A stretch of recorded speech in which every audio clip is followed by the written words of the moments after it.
కొరింథీయులకు రాసిన మొదటి ఉత్తరం. పౌలు తనకు బాగా పరిచయం ఉన్న ఒక విశ్వాసుల గుంపుకు రాశాడు. ప్రాచీన ప్రపంచంలో కొరింథు పట్టణం ఒక పెద్ద ఓడరేవు. గ్రీకుల, రోమనుల దేవతలకు చెందిన చాలా దేవాలయాలు అక్కడ ఉండేవి. అది ఒక గొప్ప వ్యాపార కేంద్రం. కాబట్టి పౌలు ఒక మంచి ప్రణాళికతో ఇక్కడికి వచ్చాడు. అక్కడి ప్రజలతో సంబంధాలు పెంచుకుంటూ అతడు అక్కడ 1.5 సంవత్సరాలు గడిపాడు. వారికి యేసు గురించి ప్రకటించాడు. చాలామంది ప్రజలు యేసును నమ్మి ఒక సంఘంగా ఏర్పడ్డారు. దీని గురించి మీరు అపోస్తలుల కార్యాల గ్రంథం 18వ అధ్యాయంలో చదవచ్చు. కొంతకాలం తరువాత పౌలు ఇతర పట్టణాల్లో సంఘాలు స్థాపించడానికి వెళ్ళిపోయాడు. అయితే కొరింథు సంఘంలో పరిస్థితులంతా బాగా లేవని అతనికి సమాచారం వచ్చింది. అనేక రకాల సమస్యల గురించి విన్నప్పుడు అతడు కృంగిపోయాడు. అందుకే అతడు ఈ ఉత్తరం రాశాడు. దీనిలోని చివరి శుభాకాంక్షలతో కలిపి 5 భాగాలుగా చెయ్యొచ్చు. ఈ 5 భాగాలలో పౌలు 5 ముఖ్యమైన సమస్యలను గూర్చి మాట్లాడాడు. కాబట్టి ఈ ఉత్తరం అంతా వివిధ అంశాల మీద రాసిన చిన్న చిన్న వ్యాసాలు అని అనుకోవచ్చు. అదే సమయంలో ఈ చిన్న చిన్న అంశాలన్నింటినీ కలిపి కట్టి ఉంచే కొన్ని ప్రధానమైన ఆలోచనలు మనకి కనిపిస్తాయి. పౌలు ప్రతి అంశాన్ని ఈ విధంగా విభజించాడు. మొదట సమస్య ఏమిటో వివరిస్తాడు. ప్రతి సమస్యకి తాను చెప్పే జవాబులో సువార్తకు చెందిన మాటల్ని చేర్చి చెబుతాడు. అంటే యేసును గూర్చిన శుభవార్త అన్నమాట. దేనిని నమ్ముతున్నామని వారు చెబుతున్నారో దానిని వారు పాటించడం లేదని అతడు వారికి చూపిస్తున్నాడు. కాబట్టి ఈ ఉత్తరం దేనిని చెబుతున్నది అంటే మన జీవితంలోని ప్రతి రంగాన్ని సువార్త కళ్లతో చూడడం, ఆలోచించడం నేర్చుకోవాలి అని. దానిని అతడు ఎలా చెప్పాడో చూద్దాం. 1 నుండి 4వ అధ్యాయం వరకు మనకి కనిపించే సమస్య, సంఘంలో వేరువేరు గ్రూపులున్నాయి. పౌలు ఆ పట్టణాన్ని విడిచి వెళ్లగానే అక్కడికి మరికొంతమంది బోధకులొచ్చారు. వారిలో అపొల్లోను, పేతురు ఉన్నారు. ప్రజలు ఎవరికి వారు తమకిష్టమైన బోధకుణ్ణి ఎన్నుకొని అతనికి భక్తులైపోయారు. ఆ తరువాత వేరొక భక్తుణ్ణి లేక నాయకుణ్ణి వెంబడించే వారి గురించి చెడుగా మాట్లాడడం, వారిని హీనంగా చూడడం ప్రారంభించారు.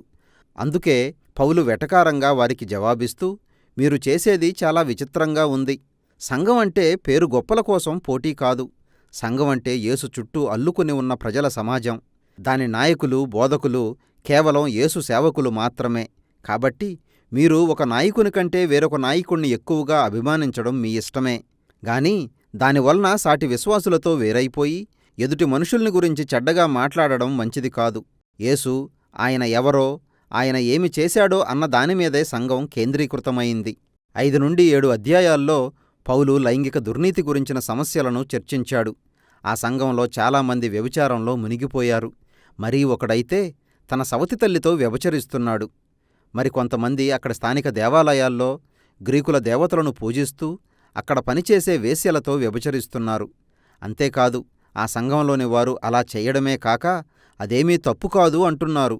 వారన్నారు, చూడండి, క్రీస్తులో మనం స్వతంత్రులం కదా, దేవుని కృపకు అంతులేదు, అవునా? అందుకే ఇది పర్వాలేదు.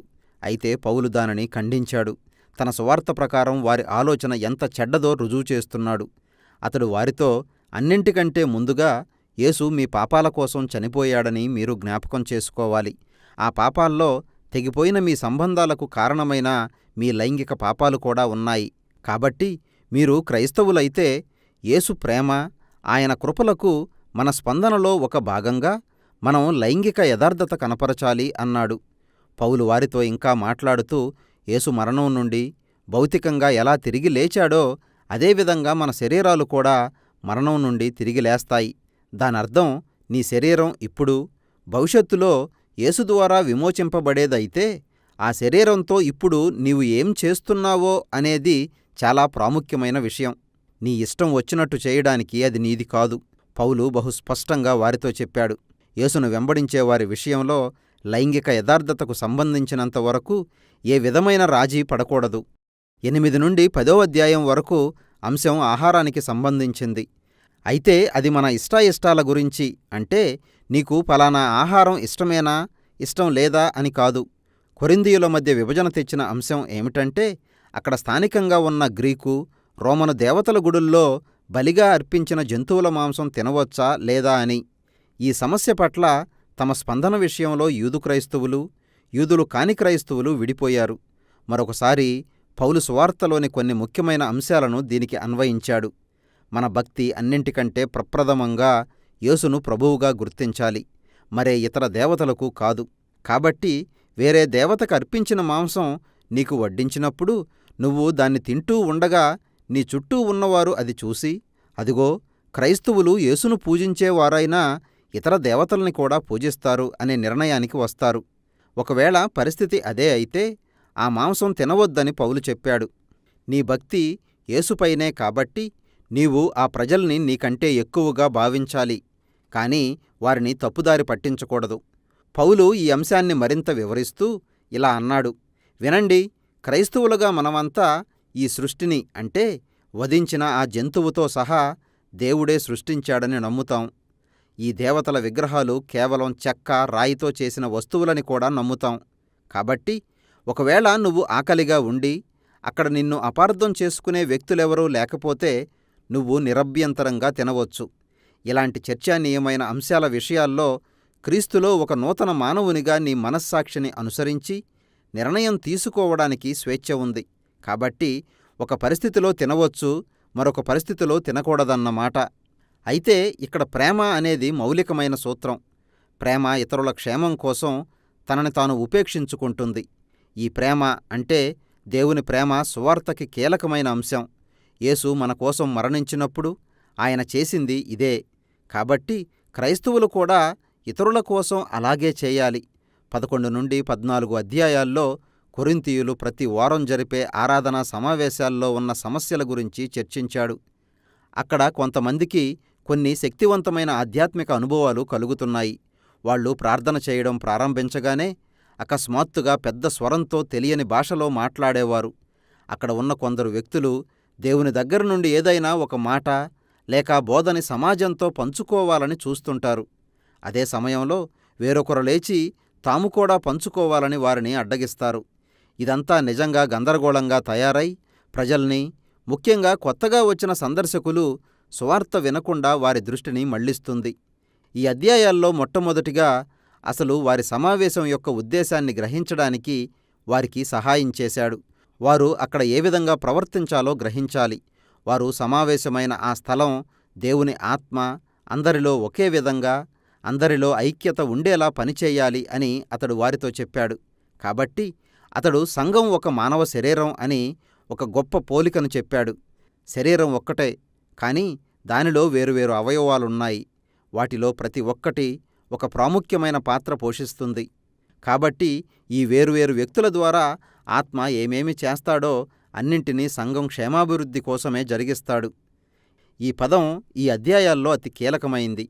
పౌలు దీని గురించి ముగిస్తూ క్రైస్తవ సమాజంలో సువార్తకి అత్యంత కీలకమైన అంశం అయిన దేవుని ప్రేమ అయి ఉండాలి అని చెప్పాడు. ఈ అధ్యాయాల్లో అతి ప్రాముఖ్యమైన పదం ప్రేమ.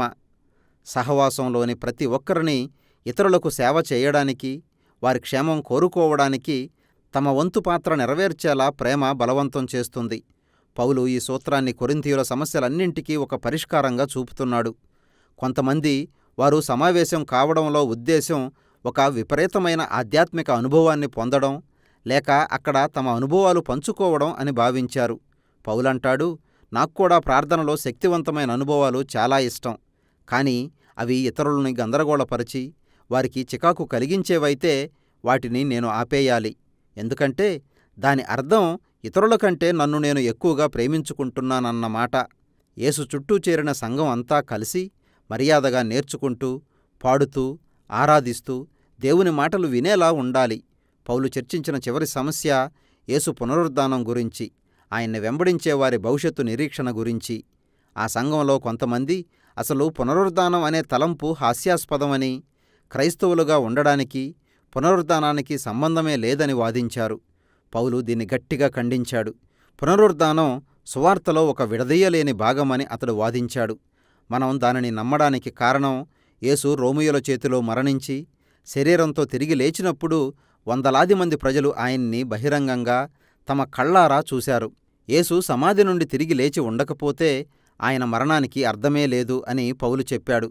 మనం ఇంకా మన పాపాల్లో, మన స్వార్థంలో నశించిపోయాం. ఇక క్రైస్తవులు అని చెప్పుకోవడం మానేయొచ్చు. యేసు పునరుద్ధానం ఏ విధంగా మరణంపై, పాపంపై విజయంగా మారిందో ప్రస్తుత కాలంలో అది మనకి ఏ విధంగా జీవానికి, శక్తికి ఒక సాధనం అయ్యిందో ఈ ప్రపంచం మొత్తానికి ఏ విధంగా భవిష్యత్తు ఒక వాగ్దానంగా నిలిచిందో పౌలు వారికి వివరించాడు. పునరుద్ధానం మూలంగానే యేసులో మనమంతా ఏకమై సమకూడుతున్నాం. మన జీవితాల్లో లైంగిక యథార్థతకి అదే కారణం. మనకంటే ఇతరులని ప్రేమించగలిగే శక్తిని ఇచ్చేది అదే. అంతిమంగా మరణంపై మనకు విజయంనిచ్చే నిరీక్షణ కూడా పునరుద్ధానమే. పౌలు ఇక ముగిస్తున్నాడు. యేసు మరణం నుండి తిరిగి లేచాడు అన్న సత్యం మనకేం చెబుతుందంటే, సువార్త అంటే కేవలం ఒక నైతికపరమైన సలహా లేక వ్యక్తిగత ఆధ్యాత్మికతను తయారు చేసే సరుకు కాదు. అది మనల్ని యేసును గూర్చి ఒక నూతనమైన వాస్తవికతలోకి నడిపించే ఒక ప్రకటన. కొరింథీ పత్రిక ఇచ్చే ప్రాముఖ్యమైన సందేశం ఇదే. మన జీవితంలోని ప్రతి రంగాన్ని సువార్త దృష్టిలో నుండి చూడాలి.